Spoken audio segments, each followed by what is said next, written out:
ভাই ক্ষমা করে দিস তুই আমাদের, আমরা তোরে বুঝতে পারি নাই। আজ সত্য আমাদের চোখ খুলে দিয়েছে। একজন নির্দোষ ছেলেকে কিভাবে ফাঁসিয়ে দিল, অনলাইন আসলে কি করতে পারে সেটাই আজকে আপনারা জানতে পারবেন। পৃথিবীর একমাত্র জায়গা মায়ের কোলকে হারিয়ে সেই সন্তান এমনিতেই কিন্তু দিশাহারা হয়েছিল। এমন তো অবস্থায় র‍্যাব এসে তাকে আবার আটক করে নিয়ে যায়। জিজ্ঞাসাবাদে জানা যায় সেই ছেলেটি নিজেই নাকি নিজের মাকে ফ্রিজের মধ্যে ভরে রেখেছিল। আর এটা শোনার সাথে সাথেই অনলাইন একরকম রাতারাতি এই টপিকটি ভাইরাল হয়ে যায়। নানা ধরনের মানুষ নানাভাবে মন্তব্য করতে থাকে সেই ছেলেটিকে নিয়ে। আমি নিজে এরকম একটি তথ্য পাওয়ার পর সেই ছেলেটিকে নিয়ে এরকম একটি ভিডিও বানাই যেখানে ওই ছেলেটির বিপক্ষে কথাগুলো বলি। একজন সন্তান আবার কিভাবে তার মাকে ফ্রিজের মধ্যে ভরে রাখে। মা নাকি তার হাত খরচ দিচ্ছিল না এবং তার প্রেমের সম্পর্কটি মেনে নিচ্ছিল না, যার কারণে তার মাকে নাকি তিনি ফ্রিজের মধ্যে ভরে রাখে। যে তথ্যটি ছিল সম্পূর্ণই ভুল। আজকে হঠাৎ করে আমরা কিছুক্ষণ আগে জানতে পারলাম তার মাকে তিনি আসলে ফ্রিজের মধ্যে ঢুকায়নি। তার বাসারই 4 তলার ভাড়াটিয়াই তার মাকে মেরে তারপর ফ্রিজের মধ্যে ভরে রাখে। কারণ সেই ভাড়াটিয়ার রুমের মধ্যে চলতো অশ্লীল কার্যক্রম। একের পর এক মেয়েকে নিয়ে সেই রুমের মধ্যে ঢুকতো এবং তার মা সেটা দেখে ফেলে। এরপর ভাড়াটিয়াকে হয়তোবা তার মা কিছু বলেছিল আর সেটারই ক্ষোভ প্রকাশ করলো এইভাবে দুনিয়া থেকে সরিয়ে তার ঘরের মধ্যে ঢুকে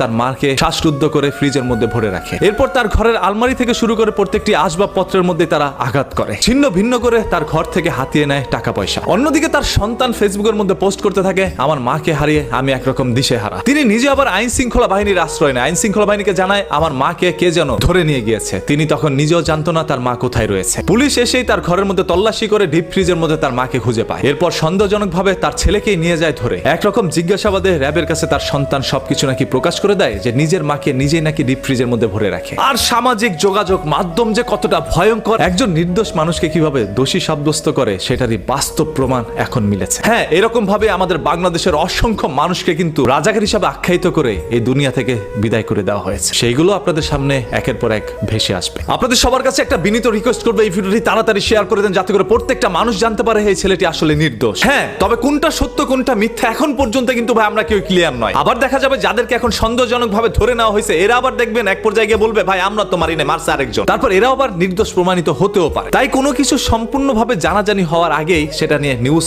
না করাই ভালো এবং আইন শৃঙ্খলা বাহিনীরও আরো কিছু সময় নেওয়া প্রয়োজন। আজকের সাংবাদিক এবং আইন শৃঙ্খলা বাহিনীদেরকে নিয়ে কমেন্ট বক্সের মধ্যে অন্তত এক লাইন লিখে যান, দেখতে চাই আপনাদের সবার মূল্যবান মতামত। আর র‍্যাবি ভাই জিজ্ঞাসাবাদে এমন কি তথ্য বের করলো যেগুলো সম্পূর্ণ ছেলের বিপক্ষে গিয়েছিল আর যেগুলো সম্পূর্ণ নাকি মিথ্যে। আইন শৃঙ্খলা বাহিনী একজন মানুষকে ধরে নেওয়ার পর জিজ্ঞাসাবাদে যদি তার উপরে সকল দোষারোপগুলো দেওয়া হয় যিনি সম্পূর্ণ নির্দোষ ছিল, তাহলে দোষী মানুষগুলোই কিন্তু সমাজের মধ্যে মাথা চাড়া দিয়ে উঠতে পারে। আর যার কারণে আমাদের দেশে প্রতিনিয়তই অপরাধীকে অ্যারেস্ট করা হচ্ছে, তারপর অপরাধ যেন কমছে না। কারণ সঠিক অপরাধীকে চিহ্নিত করা এখনো হচ্ছে না। নির্দোষ মানুষগুলোকে অপরাধী বানিয়েও তাদেরকে সর্বোচ্চ সাজাই দেশের মধ্যে দেওয়া হচ্ছে বলে অনেকেই জানে। আজকের এই ঘটনাটি আমাদের সবার চোখ খুলে দিয়েছে। এখন থেকে যেই কোনো দুর্ঘটনার পিছনে লুকিয়ে থাকা সেই ছোট্ট ঘটনাগুলো একটু যাচাই করে দেখবেন। আমরা সাধারণ জনগণ ভাই এক একটি দাবার গুটি আমাদেরকে দিয়ে কেউ একজন চাল দিচ্ছে, সেই লোকগুলোকে যথাসম্ভব দ্রুত চিহ্নিত করা প্রয়োজন। এই নির্দোষ ছেলেটিকে আমরা কতই নাকি বলেছি, তার মাকে হারিয়ে একরকম তিনি যখন ছটফট করছিল, দিশেহারা হয়ে পড়ছিল, তখনই আবার দেখছে